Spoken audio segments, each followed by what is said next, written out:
Today I want to show you a book that gives you ideas on how to display your quilt blocks.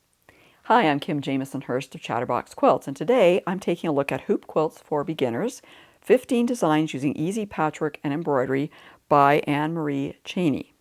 And this book is a little different than some of the quilt books I usually share with you in that she is showing you how to make different quilt blocks and then giving you ideas for displaying them in like an embroidery hoop. So there are quilted, I should say pieced blocks in here, but also she uses a little bit of embroidery and sometimes a little bit of applique to accentuate those blocks. So kind of an interesting idea. So let's take a look at some of the ideas in this book.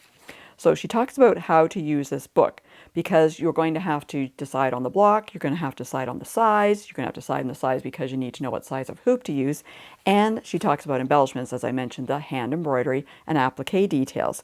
So she tells you different amounts of fabric that you're going to need depending on the size of the hoop, because you got to make sure, typically our blocks are square, a hoop is round, so you got to have a bigger square to fit in that hoop. Sort of like fitting a square in a round hole, that kind of an idea, right?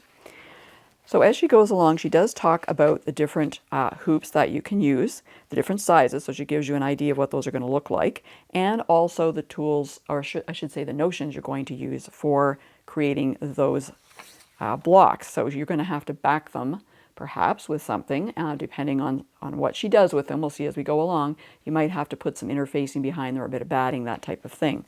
So she explains all that.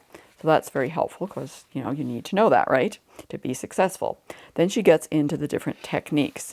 So there's lots of information in this book, lots of diagrams to show you how to make those blocks. So that's really helpful. She does say it's for beginners. And this is a good place to start if you're a beginner because you only need to make one block, right? So it's a good way to learn how to make different blocks. And then if you like them, you could use them to put in, a bigger project, a lap size quilt or even bigger. So some of the techniques she's showing you, because these are used in the blocks, are half square triangles, diamond in the square, or you might call it square in a square, sometimes we call it that. So there's different, smaller units that we're using, flying geese as well. And then she talks about squaring up the blocks as you go along too. So rather an interesting technique here. She's showing you how to mark off your ruler. She's using little sticky notes, which is kind of interesting. I've seen people use glow tape, that type of thing. I haven't seen anybody use Post-it notes, but hey, why not? It's a great idea. Then you'll see in some of these blocks, she has the block, but then she creates these curved borders on them. And so she's showing you how to do that so that you'll be successful on that, because it gives a really nice look to these hoops when you're displaying them.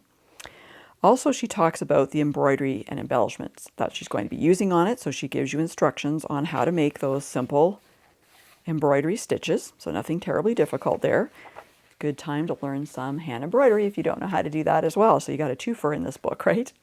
Then she talks about the different embellishments she's using. So I mentioned applique, so you can see here she's got some little applique pieces. They're not big, they're to accentuate the block. They're not to be the main point, the part that you would look at first. They're just to give a little bit of added interest to that block. But other things that are interesting is she's talking about making a dream catcher hoop with the lace or fabric pieces hanging down below it. That's an interesting idea. And also tassels. So she has these tassels she shows you how to make, so you can put those on. You'll see some projects that use those as well. She also shows you how to finish off the hoop so that you're not just using a wooden hoop. She's going to be wrapping it with bias binding. So she shows you how to make, or I should say bias strips. So she's showing you how to make those bias strips too. So that's helpful information too. And then how to put it all together at the end. So you've got all those details, lots of photos and diagrams, as I mentioned, so that makes it really easy to do that. And then you actually get into the different hoops. So there's lots of different projects in this book. The first one she starts with, she calls it the original, and you can see it's made with half square triangles. And remember I mentioned that curved border? Well, you can see it here. So you've got your block, but then you've got this border that's going around. It's actually a curved border to fit in that hoop. Little bit of hand embroidery details, very simple running stitch on that project. And what I like about this book is the fact that she shows you different hoop sizes you can make them in as well. So she's showing you if you want to make a 12-inch hoop or a 14, 18, or 23, the different amounts of fabric that you're going to need to do that. And again, here's all the different details. And the thing about half square triangles, I love half square triangles, is that you can change the block by shifting the orientation of those little individual half square triangles. So she gives you some ideas there of what you could create by just turning them in different directions. The other thing that's interesting in all of the patterns is she tells you what thread color she's using in this particular project. So she tells you how many strands, because she's using DMC floss, which is 6-stranded, and you may only be using 3 or you may be using 6. So she tells you in that.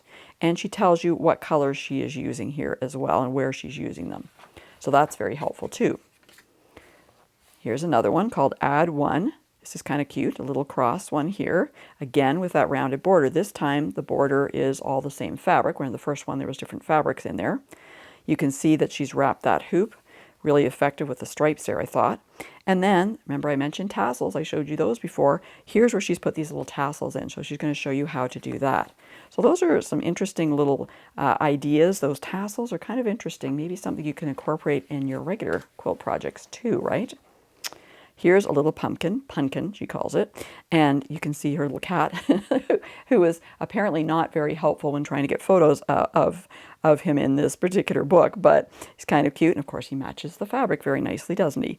And so you can see some of these little embellishments here with the applique as well here, and then you've got the round here and the round there, 2 things going on there. And you can notice how she always matches that fabric around the hoop to the project. So it really adds something to it, I think, rather than just having it in the wooden uncovered hoop. There's also the pine wreath in here, so great for, the winter season, Christmas season. And again, you've got the block in the center, then you've got the round with the white, and then another border happening there too. She's stuck on a bow on this, which is really fun. Something interesting to do. And again, she's got the embroidery and embellishment. Tells you what type of stitch and the colors of thread she is using. This one here, with the bow, she just bought it, a store-bought one. If you want to make one of your own, you could certainly do that. I thought this was really cute, this Home Sweet Home, because you can personalize this particular one. So again, you've got some applique, even some buttons on this one. Here's your main block. And then she's personalized it by putting their last name and when they were married, I guess I would say, 2002. So you can embellish that personalize that by putting in, your own information. This would be a really nice gift for a housewarming gift for someone, or even a wedding gift, right? And something extra to put in with your wedding gift would be really nice. Here's another one you can personalize. This is monogram. So you've got your block in the center and you've got the monogram. And by the way, these templates, like the monogram, for example, are in the back of the book at full size, which I love. So you can personalize that. You've got some, again, these some of the stitching, these running stitches going around, very simple. And, another fabric here. And here she's chosen just solid fabric to go around the outside because there's lots going on in this particular block. So she's kept it simple when she wrapped the hoop. I also thought this was really pretty. Again, some of these little applique elements that she's got there. A little star in the center, like a sawtooth star, and then she has extra piecing around it. So there's a lot going on in this particular block. This is a really nice block. I really like this block, this framed star, so that you could use that in a quilt. I could see using that in a quilt project. Very nice. Also, this extra little trim that she's got going on in here is really effective. Matches in nicely with the applique. I like how it's not symmetrical, that part. I think it's really effective. This particular one, Basket of Roses, which is a very traditional quilt block, but she's added these roses on here with hand embroidery, which is really interesting, this 3D effect. And again, the running stitch, right, on the outside is outside the main block is what I mean, and inside the curved border there is really effective too. So you can see how you'd be learning a lot of different really interesting quilt blocks in this particular book. And then you've got ways to display them, of course. Sunset Star, another one that's very interesting. Some more 3D embellishments here with the embroidery, hand embroidery, some more embellishments. Even these ones in the center here, she's got this running stitch, but some extra little stitches there, which is really interesting and a detail you don't typically see. You usually just see the running stitch going all the way around. And then, of course, the Dresden. I love Dresden plates. And so the Dresden blades in this particular case that she's got there. She has a little button in the center, which is kind of cool. And the center also matches the curved border, which is something a little different too, which I think ties it all in really nicely. So a good way to learn how to make a Dresden plate if you don't know how to do that. And this is also cute, Flower Child. Like now you've got a curved block. Okay, the block itself is curved, really cute. Some more details with the hand embroidery. And then you've got, she's added this little, wool felted balls, a little garland sort of along there. So that's kind of cute too. Something different. A lot of ideas in here, things I hadn't thought about to use for embellishments. And then this is one on the front cover, Globe. So you've got all these pieced little squares of fabric. Again, applique, hand embroidery embellishments. And I love that she's wrapped the hoop in all these multicolors, so it matches the fabric she used in the center. And so while you are making all those different blocks, what about if you already have some orphan blocks? Well, she has information at the back showing you how you can use those particular blocks in this display element. Okay, so you've got two of them here. So you notice the difference on these is that, when you're making them, we've got a white background here on both of them. So you may add some extra fabric to your quilt block, but she doesn't have that curved border. So basically you're still making that square block and then you're putting it into the round hoop. Okay, and she's showing you this particular block, the checkerboard block. She actually shows you how to make that too. And she's showing you, where you're going to have to add some extra fabric on there to make it bigger than the hoop itself. And as I mentioned in the back of the book, you've got templates. So here are your templates, all at full size. I did mention the monograms. So here's your monograms. Here's what it was in the block. And then you've got the whole alphabet here. So you've got your monograms that you can stitch down. So I really like it when you've got the templates at the back of the book, full size. Okay, I really don't like it when you have to enlarge them. I know sometimes that happens, but it's nice when you've got them all at full size to trace or to cut out, as in the case of these templates. Saves you having to go to a printer to have them copied. So if you're interested in getting hoop quilts for beginners for yourself, check up above or in the description below because I've included links for you to do so. Thanks so much for watching. If you like this video, please give it a thumbs up and be sure to share it with your quilting friends.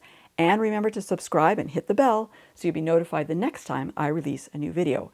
And before you go, check out these other videos I've included just for you.